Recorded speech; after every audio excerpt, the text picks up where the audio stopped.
आज के टाइम पे इंटरनली किसी पर्सन को जानना कि क्या वो एक ट्रू पर्सन है या एक फेक पर्सन है, बहुत मुश्किल हो चुका है। लेकिन कई बार बहुत ज़रूरी भी हो जाता है। लाइफ में बहुत ऐसे डिसीजंस लेने होते हैं जिसमें हमें ये जानना बहुत ज़रूरी होता है कि क्या वो पर्सन हमारे साथ जेन्युइनली खड़ा रहेगा या वो हमें धोखा दे रहा है। अब इसको जानने के लिए पामिस्ट्री हमें बहुत हेल्प करती है। तो आप सबका मेरे पामिस्ट्री चैनल में स्वागत है और मैं हूँ आपकी पामिस्ट्री कोच रीमा अरोरा। आप सबको मेरा नमस्कार। और आज हम इस विषय पर बहुत लंबा डिस्कशन करेंगे कि कैसे हम ये जान सकते हैं कि जेन्युइनली एक पर्सन आपको लॉन्ग रन तक आपके साथ खड़ा रहेगा या आपको बीच में कहीं भी खड़े होके धोखा दे देगा। तो अगर हम पुराने बुक्स में देखें, एंशिएंट टाइम्स में भी अगर हम जूलियस सीजर की बुक पढ़ें तो उसमें भी लिखा हुआ है कि Julius Caesar used to see the thumb of a person. वो एक किसी भी पर्सन के थंब को ज़रूर देखता था इससे पहले कि वो उसको अपने कंपनी में हायर करे या अपनी टीम में उसको रखे या कहीं भी उसको अपने साथ इन्वॉल्व करे। व्हाई? क्योंकि थंब हमारी पर्सनैलिटी होती है और ये वाला जो पोर्शन होता है ये हमारा विल पावर होता है। अगर ये नॉर्मल डेवलप्ड होता है तो इसका मतलब एक पर्सन एक जेन्युइन पर्सन है। लेकिन अगर ये प्रेस्ड हो गया तो ये एक पर्सन टिमिड है, वीक है। प्लस इसके ऊपर जितने नेगेटिव सिंबल्स बनेंगे, ऐसे देखिए स्लैंटिंग लाइंस बन जाएंगी, तो ये पर्सन कहीं ना कहीं इमोशनली सप्रेस्ड है। लेकिन अगर ये पोर्शन फूल गया, बहुत जैसे 0 वोल्ट का बल्ब होता है, ये इतना डेवलप्ड हो गया, तो इस पर्सन के अंदर इतनी एनर्जी भरी हुई है, इतनी एनर्जी एंड एंगर भरा हुआ है कि वो किसी भी लेवल पर आपको नुकसान पहुंचा सकता है। तो इस चीज से बचने के लिए हमें बहुत चीजों का ध्यान रखना चाहिए। तो कि हमें ऐसे पर्सन को हायर नहीं करना है जिसका बहुत ज्यादा फूला हुआ थंब हो। सेकेंडली, ऐसा पर्सन हमारी लाइफ में नहीं आना चाहिए जिसके हाथ में बहुत नेगेटिव सिंबल्स हों। थर्डली, वो पर्सन का जो थंब है वो इतना रिजिड ना हो, बिल्कुल स्टिफ, कि पीछे मुड़ ही नहीं रहा। प्लस वो यहाँ से बिल्कुल फूला हुआ होगा और बिल्कुल अकड़ा हुआ खड़ा रहेगा। आप देख सकते हैं ये थंब थोड़ा सा प्रेस्ड हो रहा है यहाँ से। अगर ये प्रेस्ड ना होकर ऐसे फूल जाता, प्लस ये बिल्कुल पीछे बेंड ही नहीं होता, इसके अंदर फ्लेक्सिबिलिटी ही नहीं होती, तो ऐसे पर्सन को हायर करना एक रिस्क फैक्टर होता। तो जितना फ्लेक्सिबल एक पर्सन होगा उतना ही वो एडजस्टिंग नेचर का होगा। तो इसलिए जूलियस सीजर इस चीज को जरूर देखता था। तो थंब हमें इस चीज में बहुत हेल्प करता है, गाइड करता है कि हम कैसे एक पर्सन की ओरिजिनलिटी को जान सकें। Then we come to the fingers. सारे फिंगर्स हमें अलग अलग एंगल पे ये बताते हैं कि क्या एक पर्सन ट्रू है या क्रुकेड है। क्रुकेड क्रिकेट कौन होते हैं? जो किसी भी लेवल तक आपको धोखा दे सकते हैं, आपको चीट कर सकते हैं।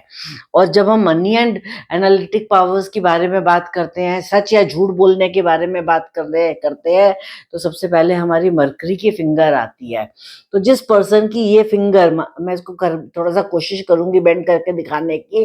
जिस पर्सन की ये फिंगर ऐसे बेंट होगी ऊपर से, टिप, सिर्फ फर्स्ट टिप, वो पर्सन आपकी लाइफ में आपको सबसे ज्यादा धोखा दे सकता है। तो आपको उस पर्सन के साथ काम करना है बहुत सोच समझ कर। इन द सेम वे ये आपकी नेम फेम की फिंगर है। तो अगर किसी पर्सन की ये वाली फिंगर टेढ़ी है तो वो नेम फेम पाने के लिए किसी भी एक्सट्रीम लेवल तक गलत काम पे जा सकता है। ये आपके एक्शन की फिंगर है।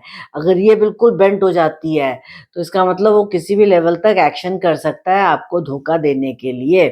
ये हमारे विजडम की फिंगर है, और अगर इसकी नॉलेज की फिंगर है, और अगर ये यहाँ से क्रिकेट हो गई तो वो पर्सन अपना विजडम नहीं दिखाएगा, वो आपके नॉलेज से अपना बेनिफिट उठाने की कोशिश करेगा। तो ये सारे फिंगर्स जब ऊपर से, सिर्फ ऊपर टॉप से, इधर से कहीं और से नहीं, सिर्फ टॉप टिप्स देखने हैं आपने। अगर इसके टिप्स बेंड हो जाते हैं तो that person can cheat you to any extent. In the same way, जब हम फिंगर्स की बात कर रहे होते हैं तो हम इसके पीछे नेल्स भी चेक कर लेते हैं। जितने राउंड नेल्स होते हैं आपके नीचे से, उतने ही आप इमोशनल पर्सन होते हैं। जितने स्क्वेरिश होते हैं आप प्रैक्टिकल होते हैं। लेकिन अगर ये पॉइंटेड हो जाएं तो पॉइंटेड लोग अपने मन में बहुत नफरत की भावना रखते हैं और किसी भी लेवल पर आपको नेगेटिव इम्पैक्ट डाल सकते हैं। तो इसलिए आपको वहाँ पर भी बहुत बचना है। आपको जब भी वेज इस टाइप की शेप पॉइंटेड शेप की वो मिले फिंगर्स, नेल्स, तो आपको वहाँ पर बचाव करना है। आपने देखा होगा कि चील के भी कान बहुत पॉइंटेड होते हैं और चील कैसे झपट्टा मार के आपसे हाथ से खाना छीन के ले जाती है और आपको पता भी नहीं चलता ये क्या हो गया एकदम। तो उसी तरीके से आपको इस चीज़ का ध्यान रखना है। इन द सेम वे अब आते हैं माउंट्स के ऊपर। हमारे हाथ में हर 9 प्लैनेट्स का जो वो है एक एरिया है डिफाइन कर दिया गया है आपके हाथ में अलग-अलग पोज़ीशंस पर। जैसे यहाँ पर हमारा जुपिटर का माउंट आता है, यहाँ पे हमारा सैटर्न का माउंट आता है, यहाँ पे सन का माउंट आता है, मरकरी का माउंट आता है। इसी तरीके से हमारे सारे माउंट्स यहाँ पर प्लेस्ड हैं। जुपिटर हमें विज़डम देता है, तो ये माउंट्स जब भी नॉर्मल डेवलप्ड होते हैं, तो ये बहुत अच्छे होते हैं। जब ये प्रेस्ड हो जाते हैं, तो ये वीक हो जाते हैं और जब ये ऊपर ज़रूरत से ज़्यादा उठ जाते हैं, तो ये ओवर डेवलप्ड हो जाते हैं और ये पर्सन के अंदर ईगो ले आते हैं। ये आपका विज़डम का माउंट है। ये नॉर्मल डेवलप्ड है तो उस पर्सन के अंदर विज़डम होगी, लेकिन अगर ये बहुत फूले होंगे, तो उसके अंदर ईगो होगी। वो एक्सेस में ईगो में रह रहा होगा। इस पे नेगेटिव सिंबल्स बन रहे होंगे तो वो आपको अपनी ईगो में आके आपको किसी भी लेवल तक चीट कर सकता है। अगर ये वाला माउंट सैटर्न का डेवलप्ड हो जाए तो ये लेज़ी एंड डिप्रेशन में ले जाता है, लेकिन नॉर्मल डेवलप्ड है तो ये हार्ड वर्क में ले जाता है। तो क्या एक पर्सन हार्ड वर्क कर रहा है या वो एक डिप्रेशन में जा रहा है, आप ये चेक कर सकते हैं। ये सन का माउंट है, अगर ये नॉर्मल डेवलप्ड है तो एक पर्सन को अपने कर्मों से नेम एंड फेम मिलेगा, लेकिन अगर ये ओवर डेवलप्ड है तो वो चीटिंग करके किसी भी तरीके से फेक नेम फेम भी ले लेगा। ये हमारे एनालिटिक पावर एंड स्पीच है। मरकरी इस पे नेगेटिव सिंबल्स होंगे और ये गलत तरीके से बन रहा होगा, तो ऐसे लोग क्या करेंगे आपके साथ, आपको किसी भी लेवल तक चीटिंग में भी आपको डाल सकते हैं। ये हमारे मार्स की माउंट्स है, ये हमारा थॉट प्रोसेस है और ये हमारा एक्शन है। तो ये जितने नीट एंड क्लीन बन रहे होंगे और जितने नॉर्मल डेवलप्ड होंगे, आप उतना ही अच्छा सोचेंगे और एक्शन करेंगे। लेकिन अगर इनके ऊपर नेगेटिव सिंबल्स बन गए, तो आप अपने किसी के जो पार्टनर के साथ चीटिंग कर सकते हैं, पॉलिटिक्स खेल सकते हैं, किसी भी लेवल तक गलत काम कर सकते हो और आप उसको नुकसान पहुंचा सकते हो। ये आपके इमोशंस का माउंट है। अगर ये प्रेस्ड हो गया तो आप इमोशनली वीक हो जाएंगे। ये ओवर डेवलप्ड हो गया तो आप क्या होगा, इमोशंस में चीटिंग करने की सोचेंगे। लेकिन ये नॉर्मल होगा तो आपके अंदर क्रिएटिविटी आ जाएगी। ये आपका वीनस का माउंट है। अगर ये नॉर्मल डेवलप्ड होगा तो आप अपने लग्जरीज को एंजॉय करते हुए काम करेंगे। एक अच्छे ऑफिस में बैठ के आप काम कर रहे होंगे, लेकिन अगर ये ओवर डेवलप्ड हो गया तो इनकी वजह से आप लेजी बन जाएंगे और आप एक्शन ही नहीं लेंगे। तो ऐसे पर्सन के साथ आपको काम करने का बेनिफिट नहीं है। ये सब चेक करने के बाद फाइनली हम फिर आते हैं लाइंस के ऊपर। यहाँ हमारी हार्ट की लाइन होती है। ये जो हार्ट की लाइन होती है, ये जितनी नीट एंड क्लीन बनी होती है, उतना ही हम इमोशनली बैलेंस्ड होते हैं। जब ये थोड़ी भी डिस्टर्ब्ड होती है, इसके ऊपर चेंज होते हैं, इसके ऊपर कट क्रॉसेस होते हैं, इसके ऊपर डिस्टर्बेंसेस आ जाती हैं, तो वो पर्सन कहीं न कहीं अपने पर्सनल लाइफ में इमोशनली डिस्टर्ब्ड होता है। तो जब वो डिस्टर्ब्ड होता है, तो उसका काम में मन ही नहीं लगता, वो फिकल माइंडेड हो जाता है। वो बार-बार उसका ध्यान भटकता रहता है, तो उसको वापस ट्रैक पे लाना पड़ता है, लेकिन वो एक ट्रू पर्सनैलिटी नहीं बन पाता। वो कहीं न कहीं हमेशा नाटक तो करता रहेगा हँसने का, लेकिन अंदर ही अंदर घुट रहा होगा। तो वहाँ पर आपको ध्यान रखना है उसके साथ। इसी तरीके से ये हमारी ब्रेन की लाइन है। इस ब्रेन की लाइन पर अगर कोई नेगेटिव स्पॉट्स आ गए, तो बहुत ज़्यादा अगर सिंबल्स आ गए, फॉर एग्ज़ाम्पल एक मोटा-सा ब्लैक टिल आ गया, प्लस एक क्रॉस आ गया, तो ऐसे पर्सन्स क्या कर सकते हैं, किसी भी लेवल तक आपको मेंटली टॉर्चर भी कर सकते हैं या आपको नुकसान भी पहुंचा सकते हैं, क्योंकि उनको कहीं ना कहीं डिस्टरबेंस दिखा रहा है। तो you have to be careful over there. ये एक पर्सन की लाइफ लाइन है, ये उसकी होम लाइफ होती है।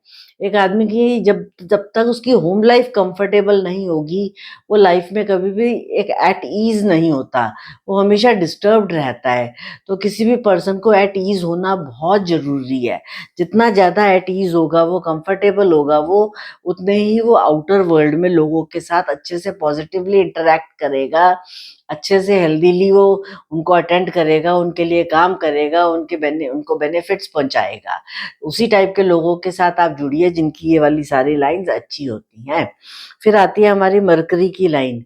ये हमारी मेनली हेल्थ की लाइन है, प्लस ये हमारे नर्वस सिस्टम की लाइन, उसकी सॉरी लिवर की लाइन है, प्लस ये हमारी बिज़नेस एंड स्पीच की लाइन है। तो अगर आप ऐसे पर्सन के साथ जुड़ जाएँ जिसकी मरकरी लाइन बहुत अच्छी है, तो वो उसका तो बिज़नेस ग्रो करेगा ही, साइड बाय साइड आपका भी ग्रो करेगा। लेकिन अगर उसकी वो लाइन बहुत खराब होगी, तो कहीं न कहीं उसको उसका नेगेटिव इम्पैक्ट आपके ऊपर भी पड़ता चला जाएगा। क्यों? क्योंकि वो जब हेल्थ वाइज़ वीक होगा, तो वो पूरा इनपुट नहीं दे पाएगा। जब वो डिस्टर्ब्ड होगा, तो उसका अपना बिज़नेस खराब हो रहा होगा, तो उसी तरीके से वो आपके साथ भी वैसे ही चीटिंग करेगा कि किसी तरीके से मैं बेनिफिट ले लूँ, मेरा तो टाइम खराब चल रहा है, मैं सामने वाले से जितना बेनिफिट ले सकता हूँ, लेके लाइफ में आगे बढ़ जाऊँ। तो वहाँ पर आपको बहुत कॉन्शियस होना पड़ता है। और इन सब लाइन्स के ऊपर जो मेन लाइन होती है, वो हमारी फेट लाइन होती है, जो ये डिसाइडिंग पावर होती है कि यस क्या इन सब spite of people having all types of people around you, आपके चारों तरफ चाहे फेक लोग घूम रहे हो, चाहे जेन्युइन लोग घूम रहे हो, क्या आपका प्रोटेक्शन हो सकता है? आपकी फेट लाइन जितनी अच्छी होगी, आप उन लोगों को पहचान कर आप अपने लिए एक सपोर्ट बना लेंगे, एक कवच बना सकते हैं। You can protect yourself. आपकी फेट लाइन आपको हेल्प करेगी ये जानने में कि सामने वाला कितना जेन्युइन है या कितना चीटर है। इसके साथ ही मैं ये टॉपिक खत्म करूँगी, लेकिन आप इसके थ्रू बहुत लोगों को एनालाइज़ करके ये जान सकते हैं कि क्या आपको उनके साथ आगे बढ़ना चाहिए या नहीं किसी काम में भी, क्योंकि क्या वो फेक पीपल हैं या वो ट्रू पीपल हैं। उनकी पर्सनैलिटी क्या रिफ्लेक्ट कर रही है? आर दे जेन्युइन और are they cheaters? You can make out. So have a blessed day. Take care and be cautious. Thank you.